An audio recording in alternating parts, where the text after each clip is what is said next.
...500 años. Basada en la obra de Eduardo Galeano, Las venas abiertas de América Latina.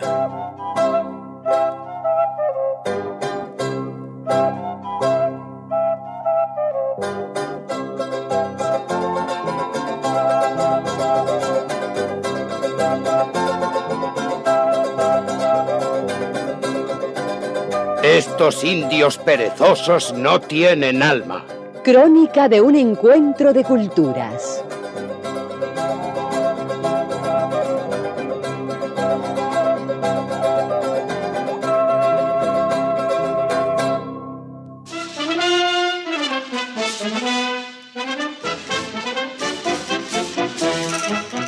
Que sí, hombre, que sí. Que lo que había en América cuando llegamos los españoles era un atraso. Madre, eso, 4 indios con plumas en el trasero brincando por los árboles y comiendo mangos. Trabajar, lo que se dice trabajar no sabían. Tuvimos que enseñarles, tuvimos que traerles las semillas, los azadones y hasta la ropa tuvimos que traerles porque lo de ellos era andar en cueros. ¡Hala! Haraganeando sin hacer nada.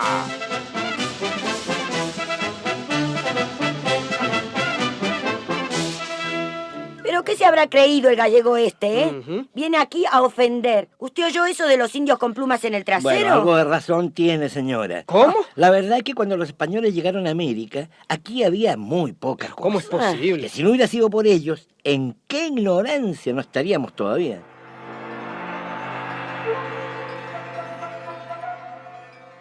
$70 millones de personas vivían en América cuando aparecieron en el horizonte los españoles y los portugueses. Una población 10 veces mayor que la de España y Portugal en aquel tiempo. A la llegada de los conquistadores, estaba en su esplendor el gran imperio inca, que abarcaba el continente de una punta a otra punta de los Andes.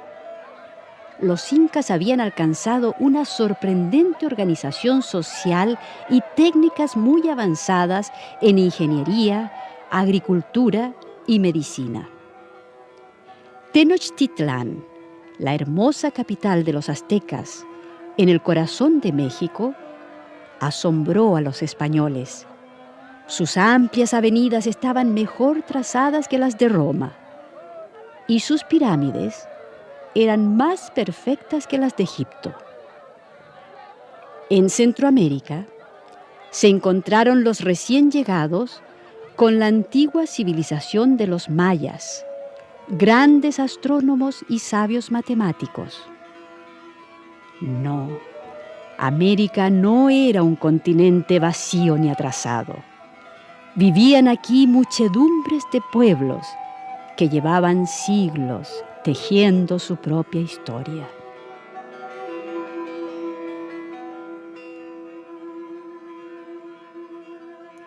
Pero entonces, ¿de dónde sacó el gallego lo de 4 indios brutos? Eso no es nuevo, señora. Durante la colonia española ya se decían esas cosas, y peores.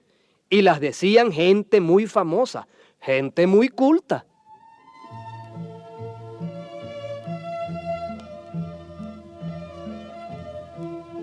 El cronista español Gonzalo Fernández de Oviedo, que escribió libros y libros sobre América, decía: los indios son gentes ociosas y viciosas, de poco trabajo. Muchos de ellos, por pasatiempo, se matan con veneno y lo hacen solo por no trabajar. Son tan salvajes que piensan que todo es común.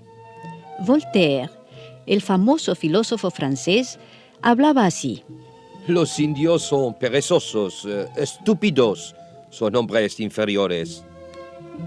El teólogo español Tomás Ortiz escribía: los indios no se diferencian en nada de los animales, vegetales y minerales. Por su propia naturaleza son esclavos y deben ser sometidos a la obediencia de criaturas más racionales. Y Fray Cornel de Pav, religioso alemán: no tienen alma. son solo bestias degeneradas y flojas. Y además, las mujeres son tan feas que se confunden con los varones. Pero ¿será posible? Pues más feo sería ese cura desgraciado. Cierto. Mira que decir que nosotras las No se mujeres... altere, señora, que el cura no dijo eso por usted. ¿Y a mí qué me importa por quién lo dijo? Bueno. Habráse visto. Vea, señora, lo más curioso de este asunto es que insultaban a los indios, pero no podían vivir sin ellos. Claro Los que sí, necesitaban. Eso se ve, eso se ve. Los indios haraganes, como ellos decían, eran los que Algo trabajaban haraganes en las también, ¿eh? plantaciones y en las minas. Ajá. Y claro, lo que pasa siempre, tenían que decir que eran animales para ponerlos a trabajar como animales. Oiga, por lo que oigo, se difama también. ¿Cómo? A ver, ¿por qué usted no menciona también lo bueno? ¿Ah? Hable de las leyes de Indias, pues, que fueron un modelo de Las leyes de humanismo, India. de respeto. Me han dicho que a la reina Isabel, que escribió esas leyes, la van a hacer santa un día de estos en Roma. Ay, amigo, las leyes eran bonitas, muy bonitas en el papel, pero no pasaban del papel. Los mismos españoles que vivían en América se inventaron un refrán. ¿Ah, sí? Las leyes se acatan, pero no se cumplen. Ajá. Vamos, lo de siempre. Que el que hace la ley hace la trampa, ¿no? Bueno, pero a pesar de todo, señora, yo soy de la teoría que la colonia española fue mejor que el inglés. ¿Cómo puede mire, decir yo eso? de la Se dio, inglesa- mire, ¿cómo diríamos? Una especie de encuentro de culturas. Los españoles, por ejemplo, mezclaron su sangre con la nuestra. Bueno, violando India cualquiera se mezcla. Ay, mire. señora, usted todo lo de negro, oiga. Sí. Ahora se está hablando mucho del encuentro de culturas. Ajá. Pero la verdad es que España nunca quiso encontrarse con la cultura del indio. Se ve, se ve. Lo que quiso fue aprovecharse del trabajo de los indios.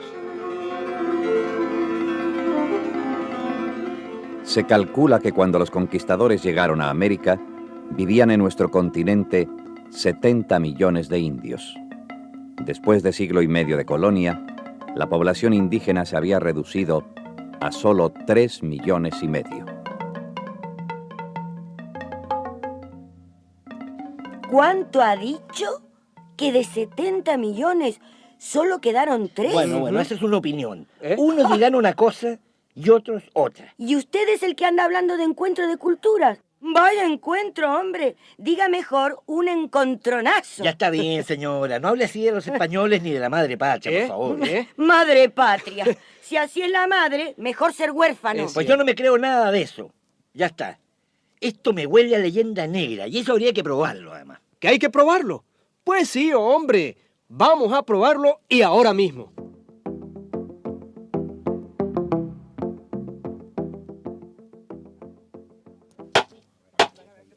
Queda abierta la sesión. Vean ustedes, la acusación es bien clara. Más de 65 millones de indígenas perdieron su vida de una u otra manera durante los primeros 150 años de la colonia. ¿Quién es el culpable de este crimen? De 65 millones de crímenes. Alguien tiene que serlo, porque esos indios no murieron de viejos ni murieron en la cama. ¿Quién es el responsable entonces? Vamos a averiguarlo. Vamos a ir llamando desde el más alto hasta el más bajo. Que se presente Felipe III, rey de España.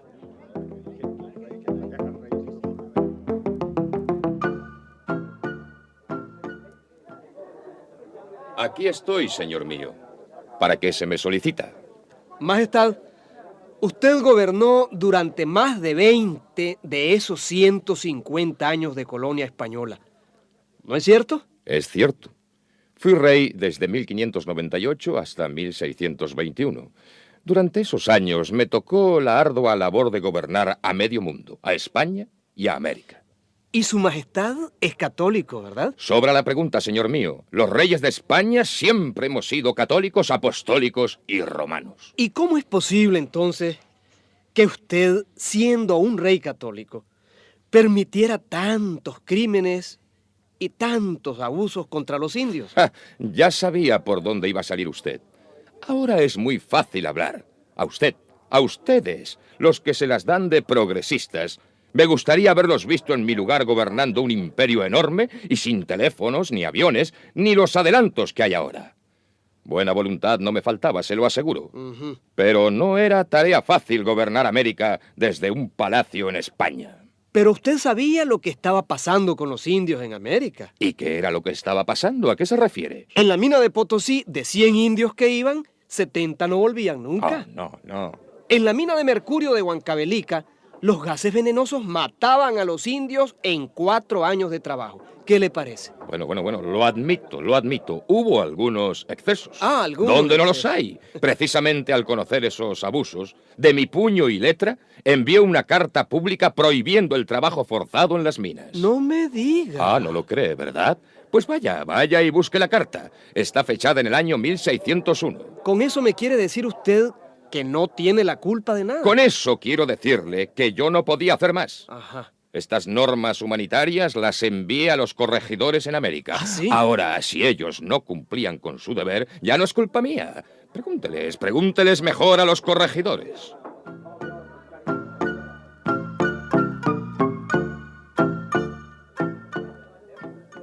Señor corregidor, ¿ustedes cumplían o no cumplían las normas que el rey dio prohibiendo el trabajo forzado de los indios? ¿Qué normas, señor? ¿Las públicas o las secretas? ¿Cómo dice? Usted acaba de oír al rey Felipe III, ¿verdad? Sí. Tan inocente, ¿verdad? Pues le voy a decir una cosa. Al mismo tiempo que él envió esa carta pública prohibiendo los abusos en las minas, envió otra carta secreta dirigida al administrador. ¿Cómo? ¿Quiere usted saber lo que decía? Ajá. El trabajo forzado debe continuar igual en caso de que estas medidas hagan flaquear la producción. Sí, ese era el problema nuestro. Los mismos reyes borraban con una mano lo que escribían con la otra. Así hacían siempre, porque ellos embolsaban el 20% del valor de los metales. Y eso era mucha plata. Ya veo. Eso del 20% no lo dijo el rey. Entonces, ustedes, los corregidores, no tenían la culpa de lo que estaba ocurriendo con los indios. Nosotros teníamos que asegurar la producción, controlar el pago de impuestos. Estábamos al servicio del rey y supervisando a los encomenderos.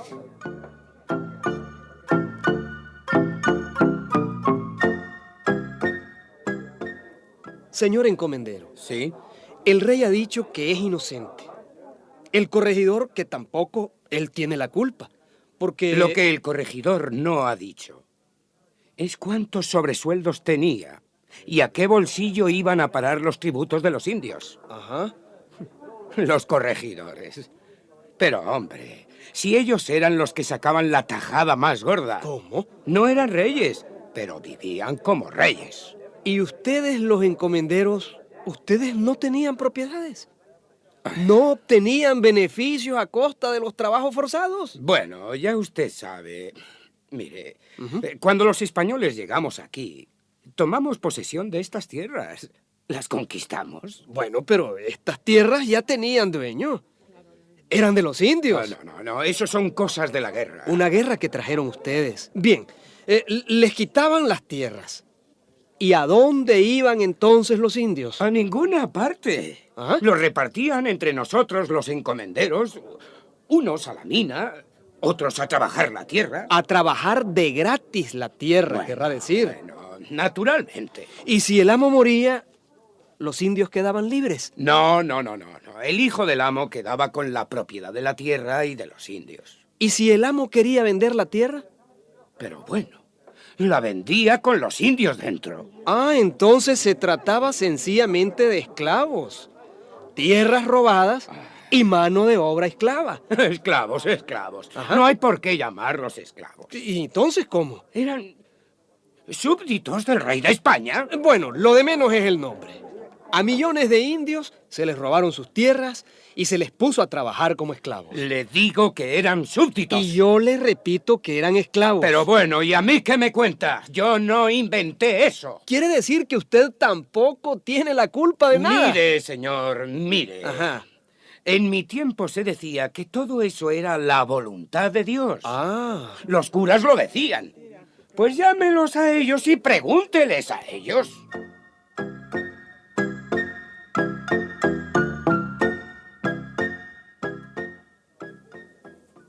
Usted, padre, ha oído lo que ha dicho el rey. Oyó lo que dijo el corregidor, el encomendero. Sí. Usted conocía esos abusos. ¿Por qué no dijo nada? Mire usted, en mi calidad de ministro de Dios, yo reflexioné mucho sobre la situación de América y de los indios. Ajá. Aquí se está hablando de culpas, Sí. pero el asunto principal es muy otro. Es muy otro el meollo de la cuestión. Y a su juicio, ¿cuál es ese meollo, padre? Le extrañará lo que voy a decirle, pero yo y otros teólogos de renombre llegamos a la conclusión de que los indios son seres inferiores, criaturas irracionales. ¿Usted opinaba así? Opinaba y sigo opinando. Ah. Mire, señor, seamos sinceros. Los españoles hicieron sus cosas, no lo niego. Pecaron, no lo niego. Pero se arrepentían de sus pecados. Ah, se arrepentían. Todos somos pecadores. Y es propio de una criatura racional el pecar y el arrepentirse. ¿Y los indios? Esos no. Esos no se corregían nunca. Ah, no. Volvían a sus vicios peor que animales. Porque usted a un perrito le va educando y algo aprende. Ajá. Pero el indio no. Por las buenas no. Y por las malas tampoco. Pero padre... No. Déjeme hablar. Mírelos. Mire ahí a los indios todavía hoy cómo andan. Igual que hace 500 años. Pero óigame... A ver, dígame, ¿qué indio no se emborracha? Bueno, En mi tiempo era igual. Salían de la mina y ya estaban bebiendo, tomando aguardiente hasta rodar por el suelo. Sí, padre, pero... ¡Cállese! Déjeme explicarle. Mírele a la cara a esos indios, mascando hojas de coca día y noche, babeando esa baba verde de la coca. Otra cosa no saben hacer, emborracharse y drogarse. Y por eso usted escribió que eran menos que animales. Por eso y mucho más. Usted no vio nada. Aquí abundaban los pecados de la carne. Un hombre con 3 mujeres, una mujer con 3 hombres, todos revueltos, todos con todos, y lo hacían al aire libre, como lo más natural del mundo. Yo estoy convencido que por toda esa indecencia es que se morían tantísimos. Se contagiaban unos a otros. Bueno, pero yo creo que la viruela y el tifus lo trajeron los españoles, padre. Yo no sé quién trajo a quién. Yo sé que las indias le pegaban la sífilis a los capataces españoles. ¿Eran también las indias las que violaban a los capataces? No tanto, hombre, no tanto. Bueno, pero si ellas andaban medio desnudas, ¿quién provocaba a quién? Dígame, si usted va en cueros por la calle y le pasa algo, aténgase a las consecuencias.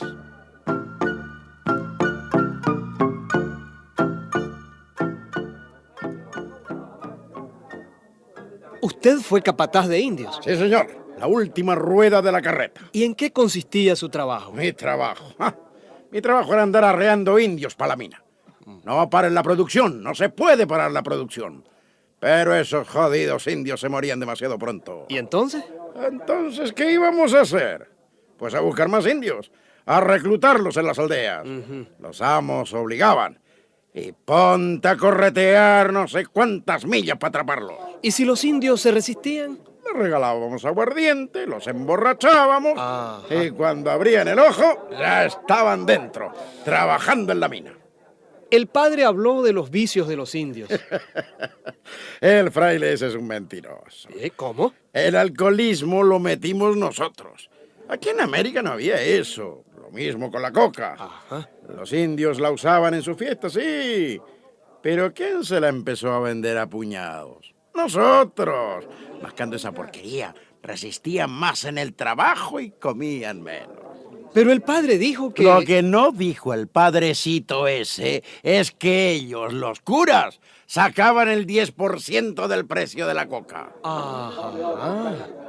Así que los curas estaban en el narcotráfico de entonces. Sí. Desde el obispo hasta el monaguillo, todos se zampaban sus buenos diezmos por la coca. Ajá. En el púlpito a criticarla y en la sacristía a cobrarla. Por lo que veo, todos hacían buen negocio en América, ¿eh? ¿Y a mí qué me dice usted? El rey mandaba, el corregidor mandaba, el cura bendecía, los capataces cumplíamos órdenes. ¡Ja! Nosotros no tenemos culpa de nada. Claro. Usted tampoco tiene la culpa. Nadie tiene la culpa. O sea, que hay 65 millones de asesinados y no aparece ningún asesino. La colonia española tuvo más mano de obra gratis, más fuerza de trabajo esclava que ningún otro imperio en la historia del mundo. Así amasaron enormes beneficios. Pero el costo de esos beneficios fueron 65 millones de seres humanos con alma, con corazón. 65 millones. 65 millones en 150 años. 500.000 víctimas en cada año de encuentro cultural. 500.000 víctimas. Más de 1.000 muertos por día. 1 muerto por minuto durante los primeros 150 años de colonia española. Y nadie tiene la culpa.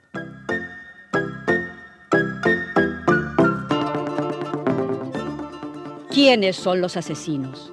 ¿Quiénes mataron a los taínos y a los siboneyes en los humilladeros del Caribe? ¿Quiénes los pusieron a buscar oro en los ríos hasta matarlos? Se llaman Cristóbal Colón, Diego Colón, Bartolomé Colón, Diego Velázquez, Pánfilo de Narváez. Ellos son los asesinos. ¿Quién habla en nombre de los indios buscadores de perlas que murieron con los pulmones rotos en el fondo del mar de las Antillas? ¿Quiénes son los asesinos? Hernán Cortés empezó el exterminio en México y por su hazaña le fueron entregados 43.000 indios como esclavos. ¿Quién habla por ellos? ¿Quién reclama en nombre de los vencidos? ¿Quién mató a los totonacas y a los otomíes? ¿Quién habla en nombre de los tepehuanes muertos en las minas de Zacatecas? ¿Quién mató a los mayas quichés en Guatemala? Se llama Pedro de Alvarado. Él es el asesino. ¿Quién hizo cenizas 8 siglos de literatura maya? ¿Quién quiso asesinar la memoria de los hombres de maíz? Se llama Fray Diego de Landa. Él lo hizo. ¿Quiénes entraron en el Brasil a matar a los caetés y a los cataguases y a todos los pueblos de la selva y el río? ¿Quién les quitó sus tierras? ¿Quiénes son los asesinos? En Nicaragua, Pedrarias Dávila mató a más de 500.000 de nicaraos y chorotegas, haciéndolos trabajar como esclavos, vendiéndolos como esclavos. Gonzalo Jiménez de Quesada inició el exterminio de los chibchas y los taironas en Colombia. Francisco Pizarro, Diego de Almagro, Sebastián de Benalcázar iniciaron el exterminio en Perú, en Bolivia, en Ecuador. ¿Quién arrastró a los quechuas y a los aymaras a las minas? ¿Quién los arrancó de sus tierras? ¿Quién habla por los charrúas y los guaraníes? Pedro de Valdivia, mataste a los araucanos. Reyes, virreyes, corregidores, encomenderos, capataces, ustedes son los asesinos. ¿Quién reclama por los muertos de aquella mala hora? ¿Quién reclama por ellos? ¿Quién reclama por ellos? ¿Quién reclama por ellos?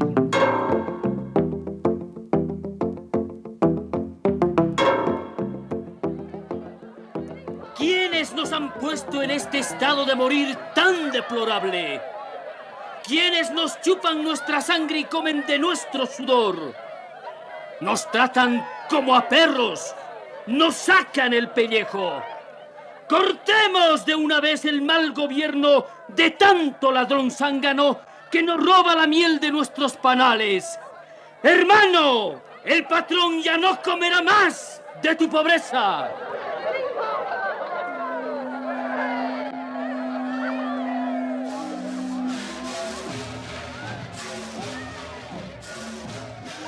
En 1780, hace apenas unos 200 años, se levantó contra todo este sistema de muerte y esclavitud José Gabriel Condorcanqui, Tupac Amaru, que sublevó a los indígenas desde el valle del Cusco hasta las costas de Arica y la frontera del Tucumán. En su ejército de desarrapados iban miles de indios de la mina de Potosí, miles de esclavos que servían en las haciendas y en los obrajes. Era una espalda y otra espalda, y todas llenas de cicatrices. Durante un año, los vientos de esta gran rebelión quitaron el sueño a los virreyes de Lima, de Buenos Aires y Bogotá. Por traición, Tupac Amaru cayó en manos de los españoles. Lo llevaron a la plaza del Cusco, le cortaron la lengua, lo amarraron de pies y manos a la cincha de 4 caballos. Se prohíbe a los indios usar sus vestidos tradicionales. Se prohíben todas las pinturas de los incas. Los caballos corren hacia las 4 esquinas de la plaza y tiran, pero no rompen el cuerpo del indio. No pueden. Se prohíbe a los indios celebrar sus fiestas. Se prohíbe hablar en lengua quechua. Se prohíbe el sonido del pututu. Las espuelas de los jinetes desgarran los vientres de los caballos en un gran esfuerzo. Pero no pueden. No pueden romper su cuerpo. Tupac Amaru no se parte. No se parte nunca. Se ordena a los indios vestirse según la costumbre española. Se ordena a las indias peinarse según la costumbre española. Se ordena a los indios hablar la lengua española. Por fin, cuando el sol se oculta por no mirarlo, cortan el cuerpo del indio en pedazos y lo degüellan como hace 2 siglos a Atahualpa, su antepasado. Se ordena que no quede semilla de este maldito nombre de Tupac Amaru. Así murió el padre de los pobres, Tupac Amaru, por querer ver a sus hermanos indios libres de la esclavitud.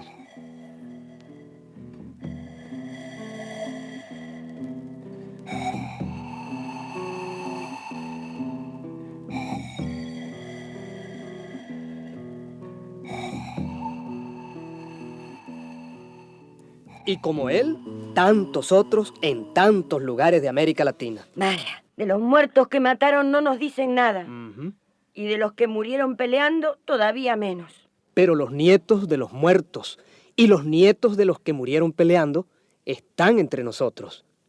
50 de cada 100 ecuatorianos, 50 de cada 100 peruanos, 60 de cada 100 bolivianos, 70 de cada 100 guatemaltecos son indios. Son los sobrevivientes de nuestros antepasados de América. Aún son esclavos en sus tierras. Pero ya se quitaron la máscara del susto y ya con su verdadero rostro rechazan ese famoso encuentro de culturas que nunca existió.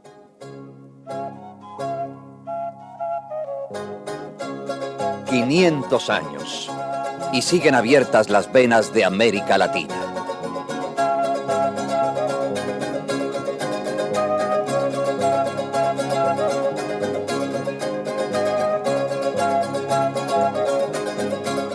Una producción Coradep, escrita por José Ignacio y María López Vigil.